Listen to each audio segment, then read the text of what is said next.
Well, we all know I thought that this was a big old piece of trash.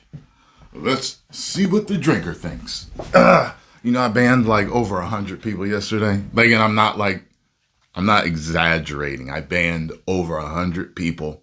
Think about that. I don't care if you disagree with me, but they disrespectfully disagree. Call me all types of names over a trailer.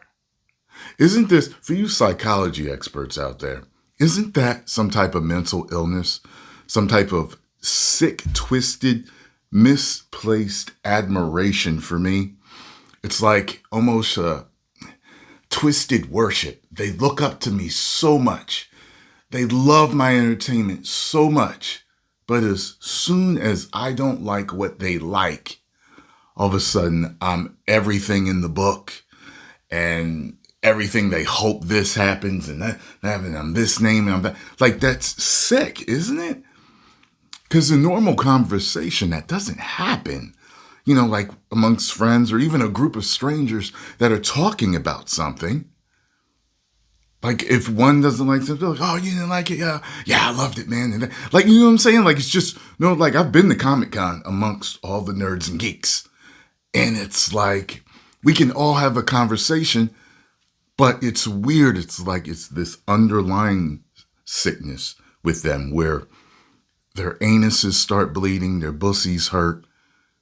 And it's what they want to say. Like you're looking at someone, they're saying something like, oh, yeah, you didn't like it. Oh, yeah, I loved it. But what they really want to say is, I hate you. And my pussy hurts. Like, you know what I'm saying? I know that, look, the drinker gets way more hate than I do. So, I'm sure he knows a thing or two about psychos, But, yeah. Psychologist experts, get to me on that. It's got to be a name for that. You get what I'm saying?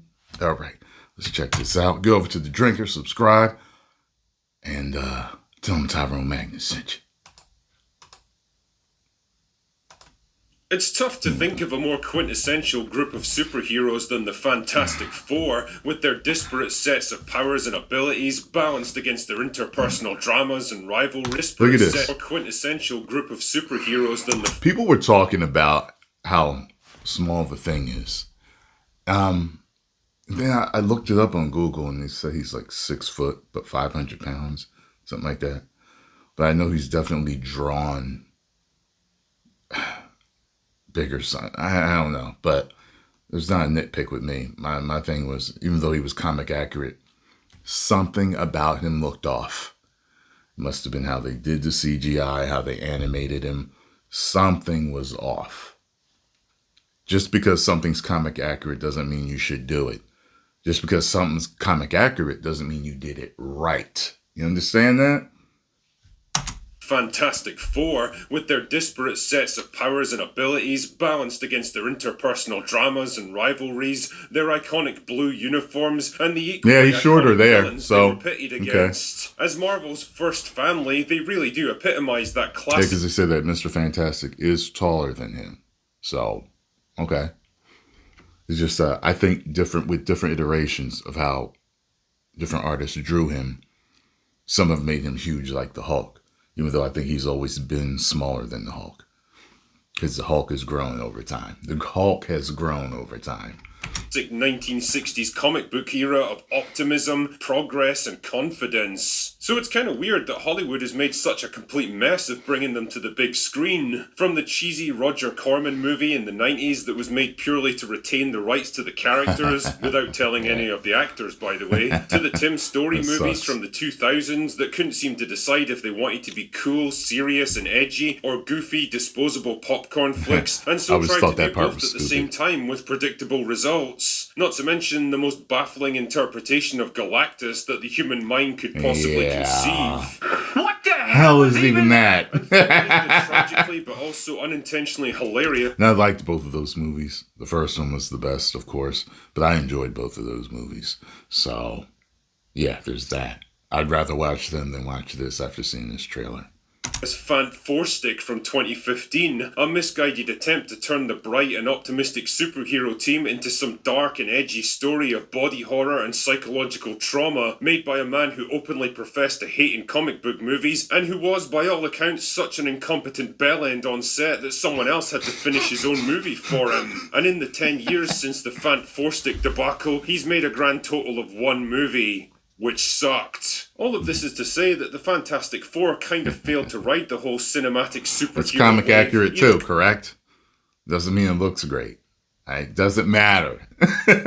Coming too early before the genre had properly matured, or trying to muscle their way in at the peak of popularity with a rushed and poorly made product. But what's a difference a decade... And by the way, I forgot the actor's name, but the original that we're used to, Mr. Fantastic, the casting for him was perfect.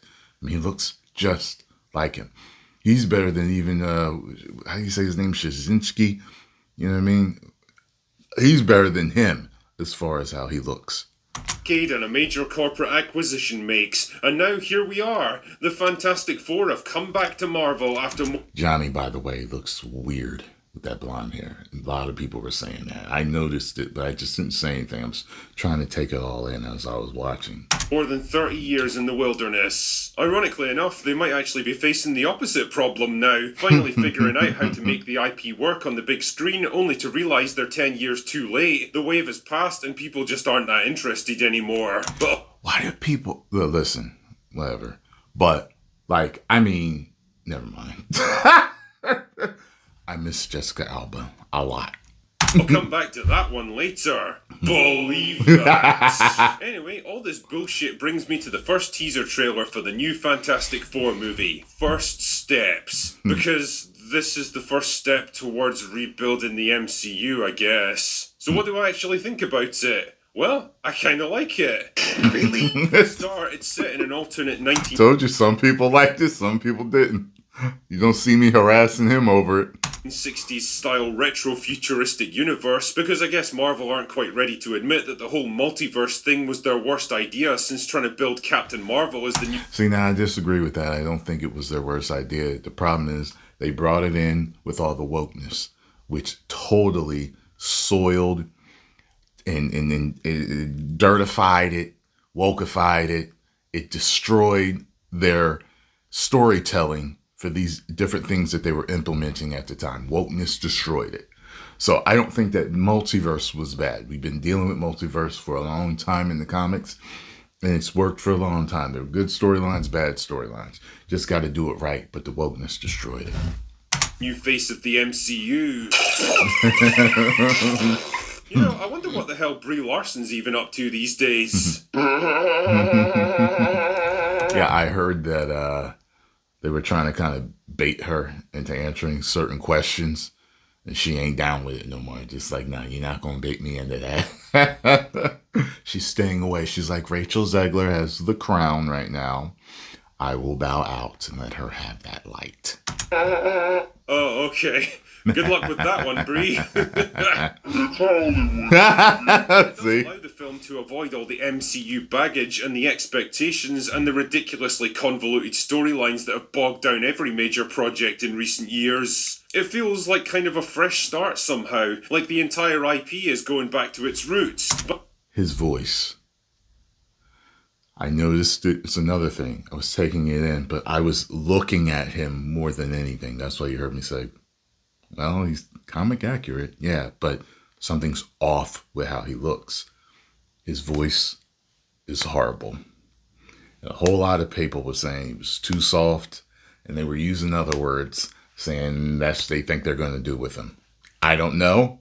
However, that's not the Thing's voice. Back to a simpler, more innocent and optimistic time before all the bad stuff. And I have to admit, I was liking what I saw. I liked the charmingly earnest, old-fashioned intro to the team. No quippy one-liners that feel like they're desperately trying to emulate mid-2000s Joss Whedon. No gratingly obnoxious girl bosses putting the guys in their place. No sky beams and armies of disposable enemies to fight. And brain... that you've seen yet, because remember, some of the rumors were that they were all going to focus on the Invisible Woman for this movie. We don't know that yet because we haven't seen the movie yet. And Also, people were wondering, well, why did you call it? Why did you say you knew it was woke already? Because if you've been following the movie, they were saying that Mr. Feige said the cast was too white, so they brought in Pedro Pascal to play Mr. Fantastic. And we all know that all the fans want Norrin Rad. All the fans want Norrin Rad, except for 0.1% of the fandom want Norrin Rad as the Silver Surfer. And they just had to gender switch. So we all know why Disney does it. There you go. Already. All right, so it's 2 points of woke already.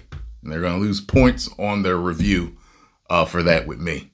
So I'm going to go see it just because I want to see just how bad it's going to be. But guess what?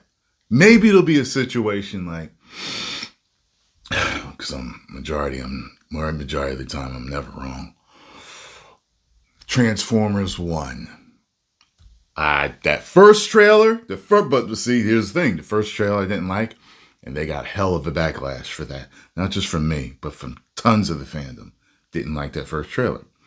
Then the other trailers after that, they started to get better. Went to see the movie, didn't know what I was going to get. Ended up loving it, except for the woke they injected into it. Was the movie woke? No. But they did have a woke part, and they won't get my money. I'm not going to buy it. Because that irritated the hell out of me. It was very blatant, in your face. So I'm not buying it. Then I get my money. But otherwise, I would have bought it because that was one of the best Transformers stories I've ever seen told on screen. That rhymes like to play the game. Bars! Damagingly over-the-top CGI. I like the focus on the Fantastic Four as a family unit, even if it does come across as slightly heavy-handed at times. Like I almost expected Vin Diesel to pop up with a bottle of Corona and start... And I wasn't even paying attention to that, but people, I heard her say family or whatever, but I didn't even think about that. I think I was too... watching it the whole time. Family. Toasting La Familia. I like the retro-futuristic technology and the cityscapes and the cars with fins on them. Just like the comics, it's a positive and maybe slightly innocent 1960s vision of what the future might hold for humanity. Instead of the horrifying dystopia we actually live in. I like the fact that Marvel seemed to have fully embraced the look and feel of the original comics, from the bright blue outfits to Galactus and his massive fucking head. He's even shorter than her. The Thing's character design, rather than trying to reshape them into something cooler and slicker to appeal to modern audiences. And by that, That was a badass design, though. The movie just did not work at all. I'll never watch that movie again. Right now, I feel that this one, from the trailer, because the teaser is... By the way, when people say, people's biggest excuse is... one of them is, it's a teaser, it's just a teaser. Listen, a teaser is meant to whet your appetite and draw your interest. Right now, it has not whet my appetite. My mouth is dry, okay? And I don't want to see more. I have to check out other trailers to see if it's going to be worth my time to go and see it. But reviewing movies is one thing that I do, so I'll reluctantly go, even if I don't want to go, because, it only cost me 50 cents. Anyway, like literally for a movie ticket, literally 53 cents is all it costs me. So, I have a deal, so I'm fine with that. But yeah, I had a point. I was rambling for a split second. Modern audiences. I mean people whose only experience with comic book characters with all their weird and wonderful... Oh yeah, the whole teaser thing.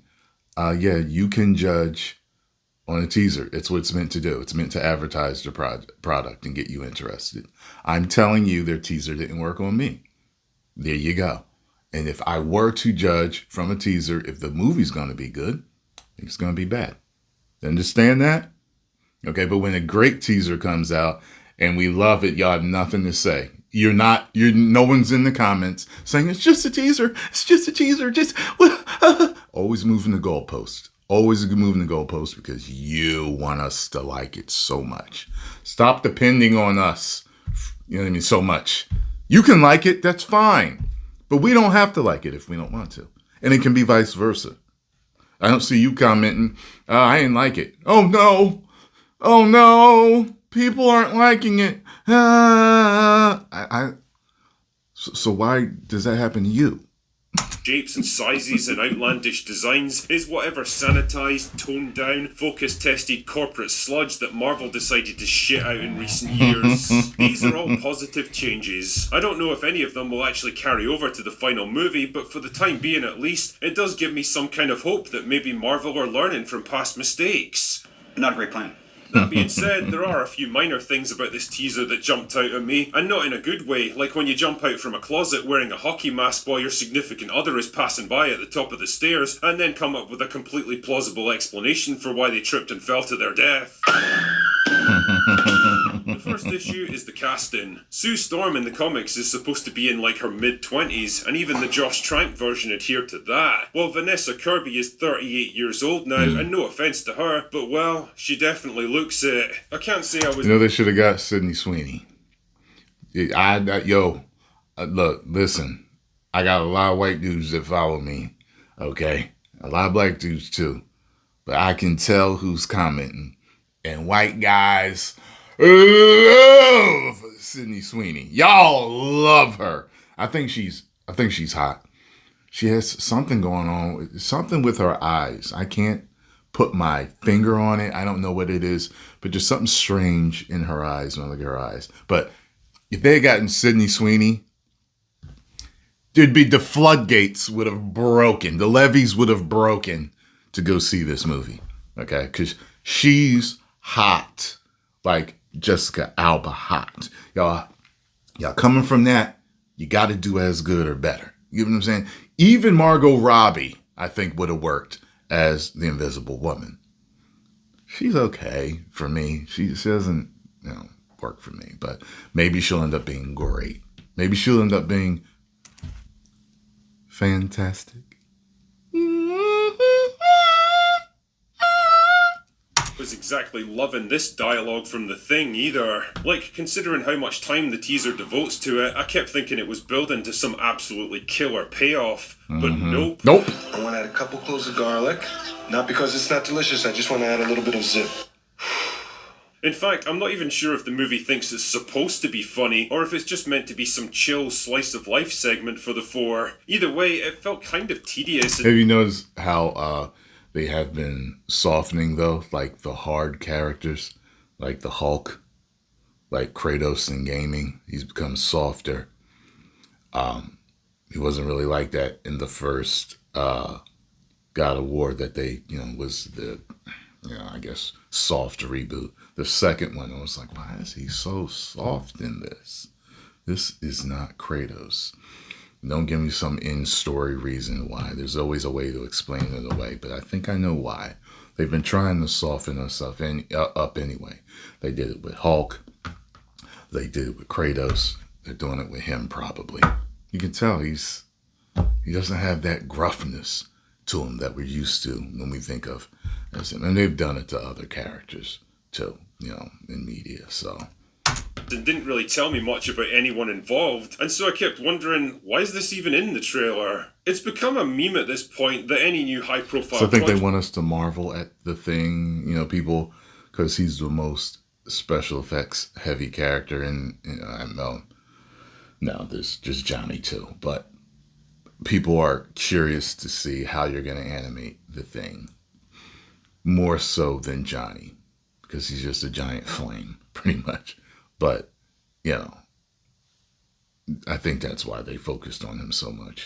Jack seems to have an obligatory role for Pedro Pascal, like he's determined to be in every film and TV production in Hollywood, but like most memes, there's also a grain of truth in there somewhere. I mean, I can't exactly blame the guy for enjoying his success after slogging away for years in minor roles, but well, there's definitely an element of Pascal fatigue creeping in these days. He's a good actor. So many people talk about how they're sick of seeing him. Like so many in my comments up there, they are done with seeing his face. And everything, but holy shit, I don't need to see him every time I turn on my TV. And they've done this with so many different actors and actresses. So many.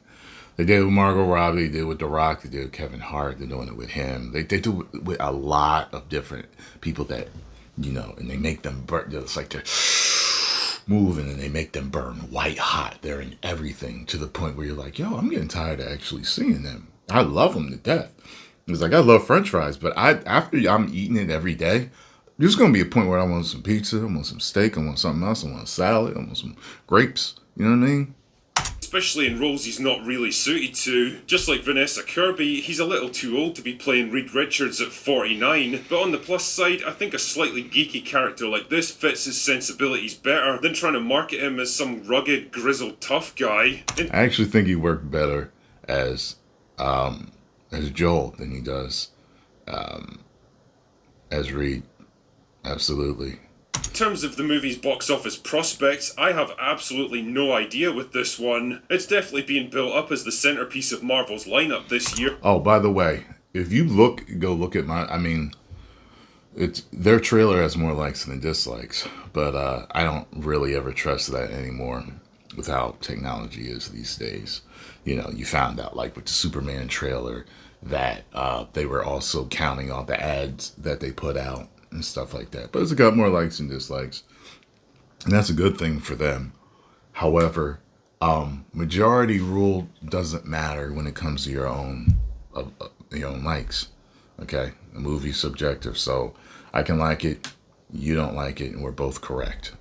That's just how it is. You know what I mean? So if you're in the minority of fans that don't like the trailer, that's not a bad thing. Like, people talk like you have to go with the crowd. Those are the sheeple. I had people commenting, you're in the minority here, buddy.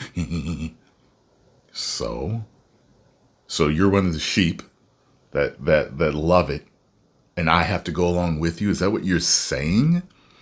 Okay, and the people that like it aren't sheep, but you're making it sound like I have to go along with your sheep. That's what you're saying. Most people, you didn't. So I don't have to go along with the crowd. Not going along with the crowd has made me as successful as I am now and as happy as I am now. I have a very, very, very good life right now. And not going along with the crowd has got me there. As a matter of fact, the most highly successful people that you will ever meet in your life, men and women, they don't go along with everybody else. So I am happy to not go with the crowd. I am always happy to not go with the crowd. I never push to not go with the crowd or try to stand out. Nope. If I don't like something, I tell you. And if I like it, I tell you. Because let's be honest, Captain America's practically a lost cause at this point, and nobody's going to give much of a shit about Thunderbolts, so this movie is where they need to win, and win big. And I just don't know if it can deliver on those expectations. I like the look of Galactus.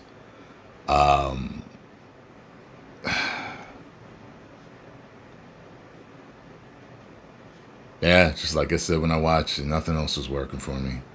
From what I've heard, Marvel have finally realised just how badly they've fucked up the MCU and have spent a lot of the past couple of years trying to course correct behind the scenes. And if I'm not mistaken, Fantastic Four might just represent the first steps in this new creative direction.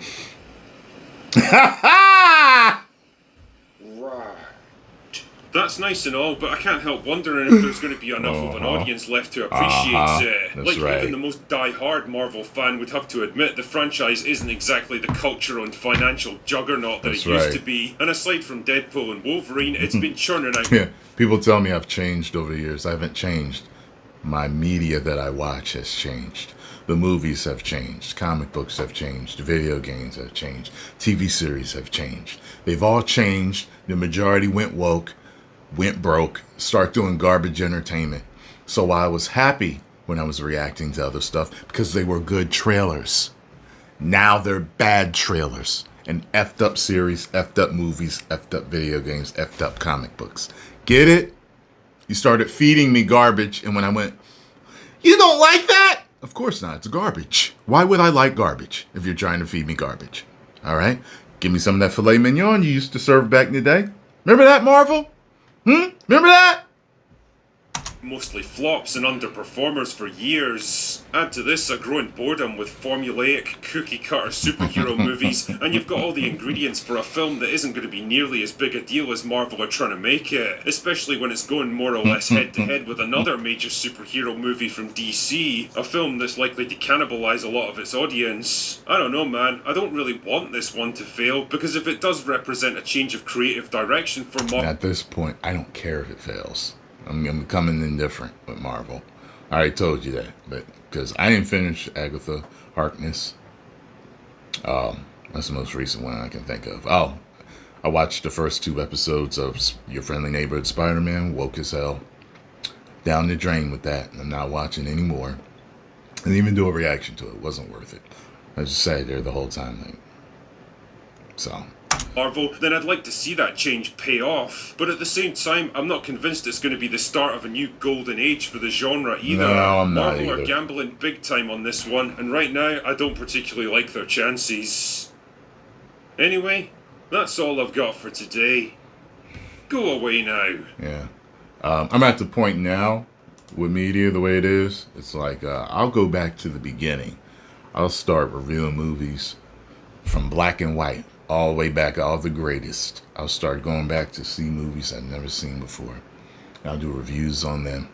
I'll do trailer reactions on them. I'm getting to that point where it's going to be nothing but retro over here. All the good days, all the good entertainment. Not the stuff that was trying to so blatantly push agendas. If they were pushing them in media before, it wasn't so heavy-handed. It's so irritating now. So irritating. But you know, I'm trying to change that. And I hope you do, sir. I hope you get it all changed, because I'm tired. 10 million subscribers. Woo! It's clobbering time!